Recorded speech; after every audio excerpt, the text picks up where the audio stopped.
আমার পিছনে যাদেরকে দেখতেছেন তারা আসলে মাঠে থাকার কথা না, তারা বিভিন্ন মহিমায় বিভিন্ন তাদের প্রফেশনে উজ্জ্বল। আপনারা জানেন তাপস বসু ভাইও আমার সাথে আজকে জয়েন হয়েছে, আমি তার সাথে জয়েন হয়েছি। এখানে যারাই আছেন সবাই হচ্ছেন গিয়ে বলতে পারেন যে সমাজে তাদের বিভিন্নভাবে অনেক বেশি তাদের দান বা বলা আছে যে তারা সমাজের জন্য কাজ করেন। আমরা সবাই ফুটবল খেলতে আসছি আজকে বিয়ানীবাজারের ব্যানারে। আজকে ভুলে গেছি যে আমার বাড়ি হবিগঞ্জ, আজকে আমি বিয়ানীবাজারেরই হয়ে গেছি। আমার ভালো লাগতেছে এই জিনিসটা যে দেখেন যে এইভাবে সবাই যদি বাংলাদেশের যারা আছেন প্রবাসী তারা যদি মাঠে নেমে যান, বিশ্বাস করেন বাংলাদেশের ফুটবল কেউ আটকে রাখতে পারবে না। এবং যেভাবে বিদেশি যারা প্রবাসী তারাও এখন বাংলাদেশের জাতীয় দলে বিভিন্ন, আপনারা জানেন জামাল ভুঁইয়া থেকে শুরু করে অনেক প্লেয়ার আছে যারা বিদেশের বিভিন্ন জায়গা থেকে বাংলাদেশে টিমে গিয়ে সাপোর্ট দিচ্ছেন। আমার অত্যন্ত ভালো লাগতেছে আজকে বিয়ানীবাজার এই যে লিগটা তারা যেটা শুরু করলেন আজকে 2 দিনে, রবি এবং সোমবার। আপনি দেখেন এখানে যাদেরকে দেখতেছেন মাঠে সবাই হচ্ছে গিয়ে বাংলাদেশকে ধারণ করেন, তারা বাংলাদেশের বাবা মার সন্তান অথবা কেউ কেউ বাংলাদেশে জন্মগ্রহণ করছেন।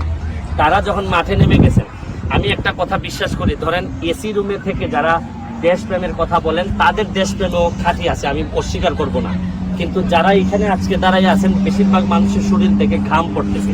আর আমি একটা জিনিস বিশ্বাস করি যে ঘাম কোনোদিন মানুষের সাথে প্রতারণা করে না। আর ঘামের মধ্য দিয়ে যে প্রেম ওনারা দেখিয়েছেন, আমার বিশ্বাস এই প্রেম আমি বাংলাদেশে নিয়ে যাচ্ছি। এবং আমি যে চেষ্টাটা করে যাচ্ছি ফুটবলের পুনর্জাগরণের, এবং আমি মনে করি সিলেট বিভাগের যারা এখানে আছেন তারা অত্যন্ত ভূমিকা রাখবেন। আর বিশেষ করে এসআরআইকে আমি ধন্যবাদ জানাচ্ছি, আপনারা যেভাবে বাংলাদেশের সবগুলা টুর্নামেন্টে যেভাবে আপনারা খবর পাঠাচ্ছেন, আমাদেরকে খেলাধুলাগুলো দেখাচ্ছেন এবং আমাদেরকে সহযোগিতা করতেছেন, এবং আপনাদের সবাইকে ধন্যবাদ জানাচ্ছি এবং আপনাদের কাছে দোয়া চাচ্ছি সবাই মিলে। এখানে আমাদের জাকের আছে, এখানে আমাদের রানা ভাই আছে। রানা ভাই দুই কথা বলার জন্য আমি স্পোর্টস কাউন্সিলের সেক্রেটারি, ওনাকে বলবো যে রানা ভাই শুধু এইটুকু জানতে চাই যে আপনিও নেমে গেছেন। আমি তো দেখে আশ্চর্য হয়েছি যে আপনিও হাফ প্যান্ট পরে নেমে গেছেন। তখন কিন্তু আমি অত্যন্ত মানে কি বলবো যে বুক ভরা একটা আশা পাইছি যে এইরকম লোক নেমে গেলে আর কোনো পেছনে তাকাইতে হয় না। আপনি যদি 2 কথা বলতেন একটু please. Thank you barrister Suman ভাই। আজকে আমাদের ম্যানেজার স্পোর্টিং ক্লাব একটা কমিউনিটি বেসিক আয়োজন একটা টুর্নামেন্ট, বাট আমরা অত্যন্ত খুশি এবং আনন্দিত যে ব্যারিস্টার সুমন ভাই এসে আমাদের সাথে জয়েন হয়েছে।